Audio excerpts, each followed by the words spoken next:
मेरे प्यारे बच्चों, हिंदी वाग्धारा चैनल में आज आपका पुनः स्वागत है। एक उस उम्मीद और अपेक्षा के साथ कि आप अपने हिंदी की तैयारी को पूरी तरह शिद्दत से कर रहे होंगे और इन श्रृंखलाओं का भी आप अध्ययन कर रहे होंगे। इन श्रृंखलाओं के प्रश्न आपकी परीक्षाओं के लिए बहुत ही उपयोगी होंगे और जैसा आप देख भी रहे होंगे, ये पूछे गए सारे प्रश्न किसी न किसी परीक्षा में ज़रूर पूछे गए हैं और प्रश्नों को रिपीट भी करता रहता है और नहीं तो उनके मेथड को तो रिपीट करता ही है। तो आप इन प्रश्नों पर अपनी निगाह ज़रूर डाल रहे होंगे। आइए हम लोग आगे बढ़ते हुए आज इस श्रृंखला के पहले प्रश्न की शुरुआत करते हैं। पहला प्रश्न है हमारा, पानी बरस रहा है, गेहूं पिस रहा है में क्रिया है। ए अकर्मक क्रिया, बी सकर्मक क्रिया, सी एक कर्मक, डी द्विकर्मक। तो पानी बरस रहा है, आप जानते हैं जो स्वाभाविक क्रियाएं होती हैं वो अकर्मक होती हैं। गेहूं पिस रहा है, इन दोनों में अकर्मक क्रिया ही होगी, इसलिए जो है ये विकल्प हमारा ये सही हो जाएगा। प्रश्न नंबर 2, राजेश नहाकर भोजन किया में क्रिया है। ए पूर्वकालिक, बी नाम धातु, सी प्रेरणार्थक, डी अनुकरणात्मक। अनुकरणात्मक नहीं है, ध्वनि का अनुकरण करके नहीं बनाई गई है। प्रेरणार्थक भी नहीं, कर्ता स्वयं कार्य ना करके दूसरे से करवा रहा है, ऐसा भी नहीं है। नाम धातु संज्ञा सर्वनाम विशेषण से नहीं बनाई गई, इसलिए ये भी नहीं है। पूर्वकालिक, कर्ता जब एक कार्य को पूरा करके दूसरे को शुरू करता है तो पहले पूरी होने वाली क्रिया में पूर्वकालिक क्रिया होती है। यहाँ राजेश पहले नहाया है, फिर बाद में भोजन किया है, इसलिए पूर्वकालिक क्रिया होगी। विकल्प ए हमारा सही हो जाएगा। प्रश्न नंबर 3, निरनुनासिक स्वर नहीं है। ए आ, बी ई, सी उ, डी आ। तो अनुनासिक वो होता है जो नासिक होता है, जिसका उच्चारण नासिका से होता है। निरनुनासिक अनुनासिक का जो है विलोम है, जो अनुनासिक रहित हो, नासिका से बोले जाने वाला नहीं हो, वो निरनुनासिक होता है। तो निरनुनासिक अनुनासिक रहित जो नाक से ना बोला जाने वाला स्वर है वो आ है, ई है, ऊ है। आ पर चंद्रबिंदी है, इसलिए अनुनासिक है। ये विकल्प डी हमारा सही हो जाएगा। प्रश्न नंबर 4, ऊर्मी वीची तरंग पर्याय है। ए लहर का, बी बाण का, सी फूल का, डी कली का। तो ऊर्मी, वीची और तरंग ये सब लहर के पर्याय हैं, इसलिए विकल्प ए हमारा सही हो जाएगा, लहर। प्रश्न नंबर 4, प्रश्न नंबर 5, पुल्लिंग शब्द है धनिया, हल्दी, रचना, जगमगाहट। तो आप वाक्य बना करके जेंडर की पहचान कर लेते हैं। जगमगाहट होती है, स्त्रीलिंग है। रचना की जाती है, स्त्रीलिंग है। हल्दी पीली होती है, ये भी स्त्रीलिंग है। धनिया, इसको आप स्त्रीलिंग में ना माने, चाहे अपवाद ही माने, धनिया पुल्लिंग है, जिसका तत्सम धन्यका होता है। किताबों में प्रायः आपको धनिका मिलता है, लेकिन वो देखा जाए तो व्याकरण की दृष्टि से अशुद्ध है। धनिका जो है धनी महिला के लिए कहा जाता है, लेकिन ये अच्छी अच्छी किताबों में पी.एन. पांडे वगैरह में पाया जाता है। तो विकल्प में धन्यका रहे तो तत्सम आप मानेंगे, नहीं है धनिका दिया है तो फिर भी उस दशा में आप माने ही। लेकिन यहाँ पुल्लिंग की बात आएगी जब, तो धनिया ये हमारा पुल्लिंग है, इसको आप जानते रहें। विकल्प ए हमारा सही हो जाएगा। प्रश्न नंबर 6, अवली आविल समश्रुति भिन्नार्थक शब्द का अर्थ है। पंक्ति गंदा, रेजु वक्र, वायु नीर, कोई नहीं। तो वायु नीर से कोई मतलब नहीं, रेजु सीधा और टेढ़ा, इससे भी कोई मतलब नहीं है। अवली मानी होती है पंक्ति और आविल माने गंदा, जैसे आप कहते हैं दीप प्लस अवली, दीपावली। तो इस तरह से आविल अवली पंक्ति और आविल गंदा, विकल्प ए ही हमारा सही हो जाएगा। प्रश्न नंबर 7, वा का उच्चारण स्थान है। ए दंतोष्ठ, बी कंठोष्ठ, सी मूर्धा, डी दंत। तो आप जानते हैं वकार से दंतोष्ठम, वा का दांत और ओठ होता है, तो विकल्प ए ही हमारा सही हो जाएगा, दंतोष्ठ। विकल्प ए दंतोष्ठ। प्रश्न नंबर 8, अधूत अवधूत समश्रुति भिन्नार्थक शब्द का अर्थ है। निर्भय, सन्यासी, डर लज्जा, दोनों, कोई नहीं। तो अधूत माने होता है निडर, निर्भय। अवधूत माने होता है सन्यासी। विकल्प ए ही हमारा सही हो जाएगा, निर्भय, सन्यासी। प्रश्न नंबर 9, प्रकंपित लुंठित या कंपन जात वर्ण है, या व र ला। तो प्रकंपित या कंपन जात रा होता है, जिसको बोलते हैं तो कंपन सा होता है रा जब उच्चारण करते हैं आप, इसलिए रा ही कंपन जात होगा, प्रकंपित होगा, लुंठित होगा। विकल्प सी हमारा सही हो जाएगा, रा। प्रश्न नंबर 10, स्वर यंत्र मुखी या काकल्य वर्ण है, ए हा, बी ला, सी रा, डी वा। तो स्वर यंत्र मुखी या काकल्य वर्ण हमारा हा होता है। काकल्य वर्ण यानी कंठ से उच्चारण किया जाने वाला वर्ण, तो ये है हा। प्रश्न नंबर 11, ईहा का तत्सम है, ए ईप्सा, बी ईसा, सी ईह, डी ऐ। तो ईहा का तत्सम जो है ईप्सा होता है और ईहा का शाब्दिक अर्थ होता है इच्छा, इसलिए विकल्प ये सही हो जाएगा, ईप्सा। प्रश्न नंबर 12, पुस्तक पढ़ी जाएगी में वाच्य है, ए कर्तृवाच्य, बी कर्मवाच्य, सी भाववाच्य, डी कोई नहीं। तो पुस्तक पढ़ी जाएगी, ये जो है इसमें कर्ता छिपा हुआ है, कर्मवाच्य होगा, पुस्तक किसी के द्वारा पढ़ी जाएगी, मेरे द्वारा पुस्तक पढ़ी जाएगी, छात्रों द्वारा पुस्तक पढ़ी जाएगी। कर्मवाच्य होगा, कर्म की प्रधानता है, क्रिया कर्म के अनुसार रखी गई है, इसलिए विकल्प भी सही हो जाएगा, कर्मवाच्य। प्रश्न नंबर 13, हिंदी शब्दकोश में त्रा किस वर्ण के बाद आएगा, ए ता, बी रा, सी पा, डी फा। तो हिंदी शब्दकोश में त्रा जो है ता के बाद आएगा, तो इसलिए विकल्प हमारा सही हो जाएगा, विकल्प ए ता। इसी तरह जितने संयुक्त व्यंजन हैं, एक छा को पूछे तो का और सा का मेल होता है, इसलिए का के बाद आएगा। ज्ञा को पूछे तो जा और या का मेल होता है, इसलिए जा के बाद आएगा। छत्र ज्ञा, सरा, सरा को पूछे तो सा और रा का मेल होता है, इसलिए सा के बाद आएगा। अन्य को भी आप जानते रहें। प्रश्न नंबर 14, किताब पतली है में विशेषण है, ए गुणवाचक, बी परिमाणवाचक, सी संख्यावाचक, डी सार्वनामिक। तो पुस्तक पतली है, यहाँ पतली विशेषण को हम देखेंगे किस में आएगा। तो गुणवाचक विशेषण का एक विभेद होता है दशा या अवस्था बोधक, जिसमें मोटा, पतला, गाढ़ा, सूखा, भारी, गीला, अमीर, गरीब, रोगी, स्वस्थ, पालतू, ये सब आते हैं। तो मोटा, पतला ये गुणवाचक का दशा या अवस्था बोधक है, इसलिए गुणवाचक में जाएगा, विकल्प ए हमारा सही हो जाएगा, गुणवाचक। प्रश्न नंबर 15, राधा गाना गा रही थी में काल है, ए अपूर्ण भूत, बी पूर्ण भूत, सी संदिग्ध भूत, डी वर्तमान भूत, सामान्य भूत। सामान्य भूत होता यदि राधा गीत गाई, संदिग्ध भूत तब होता जब राधा गीत गाई होगी, होता तो होता। पूर्ण भूत तब होता राधा गीत गाई थी, दो भूत, गाई और थी, तो महाभूत पूर्ण भूत। ये अपूर्ण भूत कार्य भूतकाल में जारी था लेकिन पूरा नहीं हुआ था। वाक्य के अंत में आप जानते हैं रहा था, रही थी, रहे थे आता है, जो पास्ट कंटिन्यूअस टेंस अंग्रेजी का होता है, पहचान वही इसकी भी है। विकल्प ए सही हो जाएगा, अपूर्ण भूत। प्रश्न नंबर 16, धैर्य में संख्या है, व्यक्तिवाचक, जातिवाचक, भाववाचक, समूहवाचक। तो हम देखें कि मूल शब्द क्या है, प्रत्यय क्या है। तो धीर मूल शब्द है या प्रत्यय है जिसमें धीरता का भाव हो, धीर होने का भाव हो, तो धैर्य बन गया, इसलिए भाववाचक संज्ञा होगी। विकल्प सी हमारा हो जाएगा, भाववाचक। प्रश्न नंबर 17, अभीष्ट में उपसर्ग है, अभि, अभ, अभि, अभ।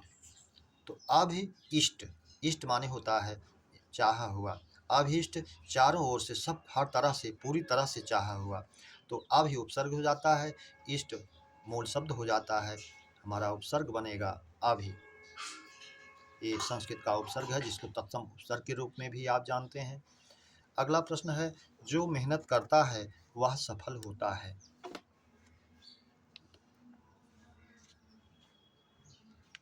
जो मेहनत करता है वह सफल होता है में वाक्य है, सरल वाक्य, संयुक्त वाक्य, मिश्र वाक्य, कोई नहीं। तो जो मेहनत करता है वह सफल होता है, जो, सो, जो, वह, तो मिश्र वाक्य में जाएगा, विकल्प सी हमारा सही हो जाएगा, मिश्र वाक्य। अगला प्रश्न है हमारा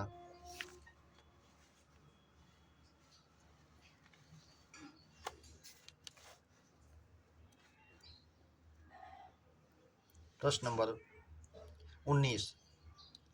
लड़कपन में प्रत्यय है ए पन, पन, ना, प। तो लड़का मूल शब्द है, पन प्रत्यय है तो पन प्रत्यय होगा। विकल्प ए हमारा सही हो जाएगा, पन। प्रश्न नंबर 20। वन का पर्याय है ए कानन, बी अरण्य, सी कांतार, डी सभी।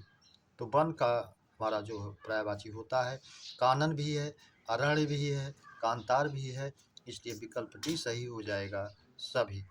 अगला प्रश्न है हमारा सहानुभूति।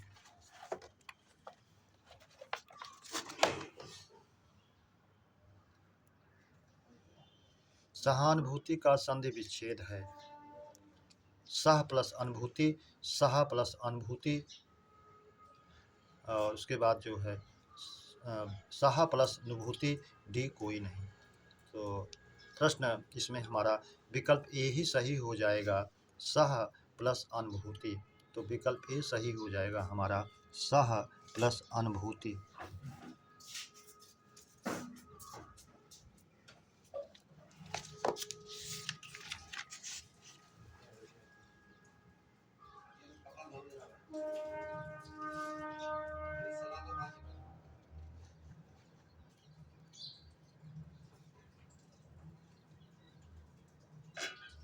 अगला प्रश्न है हमारा प्रश्न नंबर 22। बिछौना में मूल शब्द और प्रत्यय है ए बिछा प्लस औना, बी बीच प्लस औना, सी बीच प्लस ओना, डी कोई नहीं।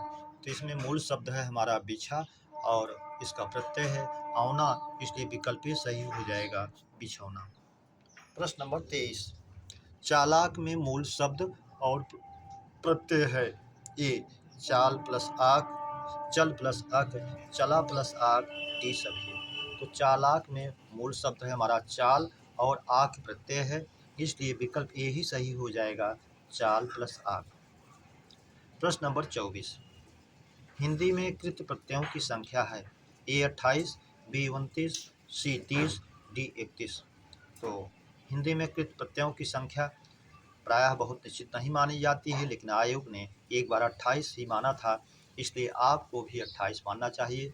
हिंदी में कृत प्रत्ययों की संख्या 28। ये प्रश्न नंबर 25।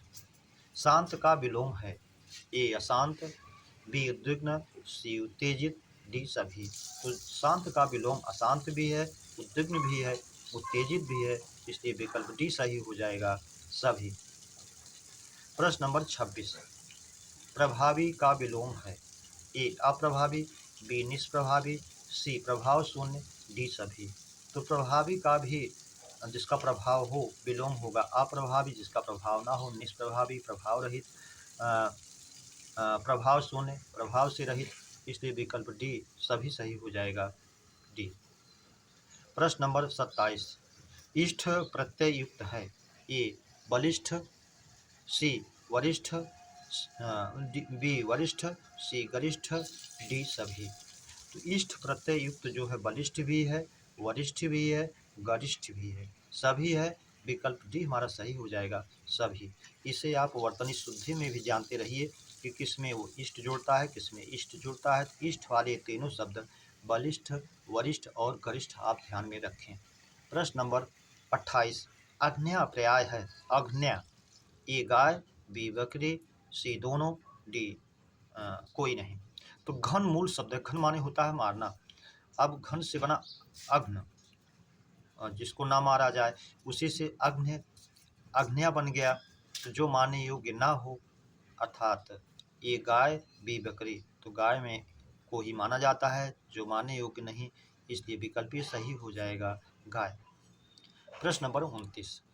उच्छ्वास और मृगेंद्र का तद्भव है ए उषास महेंद्र, बी उच्छ्वास मृगेंद्र, सी दोनों, डी कोई नहीं। उच्छ्वास ऊपर को निकलने वाली श्वास, जिसकी संधि विच्छेद भी जिसका पूछ लेता है, उत प्लस श्वास, उच्छ्वास।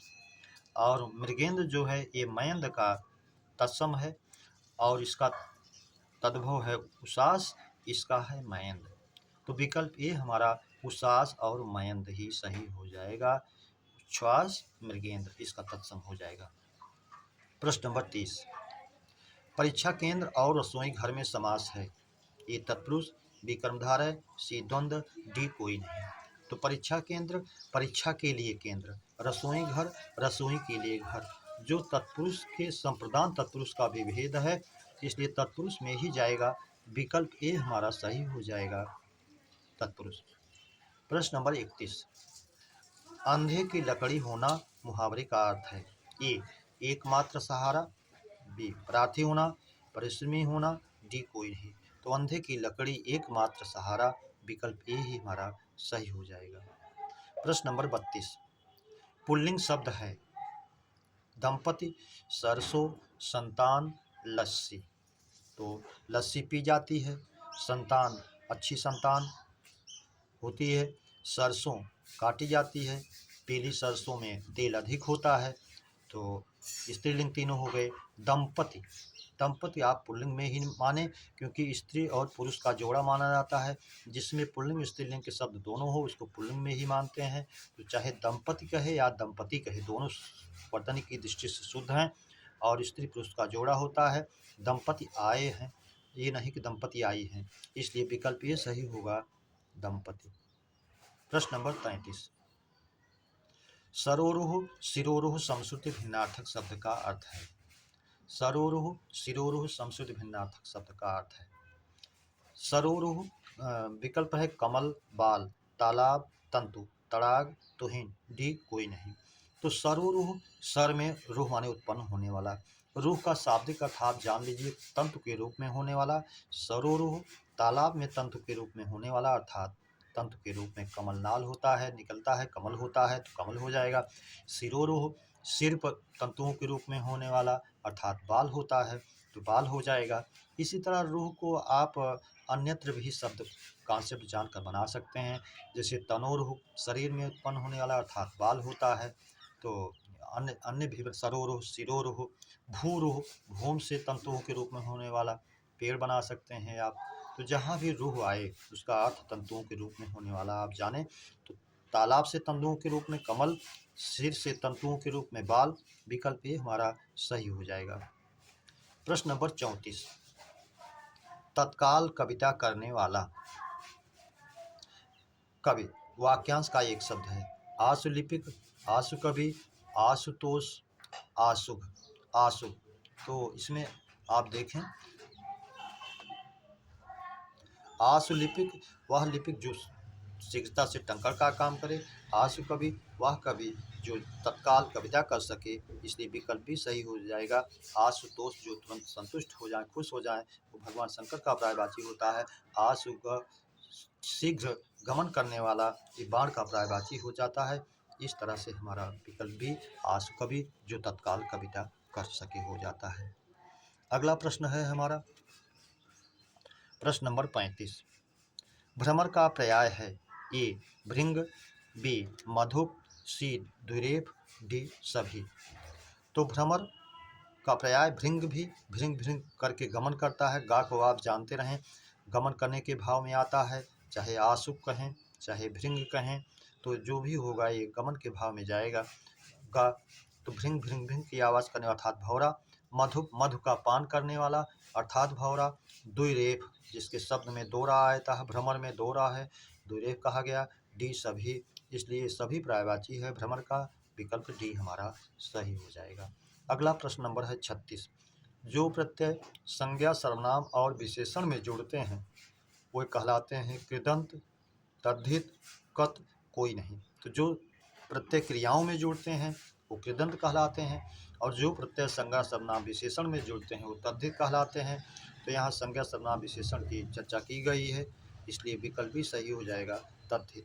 प्रश्न नंबर 37, जब बिना कारण के कार्य हो तो अलंकार होता है। ए विभावना, बी विशेषोक्ति, सी दृष्टांत, डी प्रतीक। उपमा का विपरीत विलोम होता है प्रतीक। दृष्टांत देकर के सिद्ध किया है दृष्टांत अलंकार। विशेषोक्ति तब होता है जब कारण के होने पर भी कार्य ना हो, तो विशेषोक्ति होता है। और विभावना, बिना कारण के ही कार्य हो रहा हो तो विभावना होता है। यहाँ बिना कारण के कार्य होने की बात कही गई है। बिनु पग चलहि सुनहि बिनु काना, इसलिए विकल्प ए सही हो जाए, विभावना।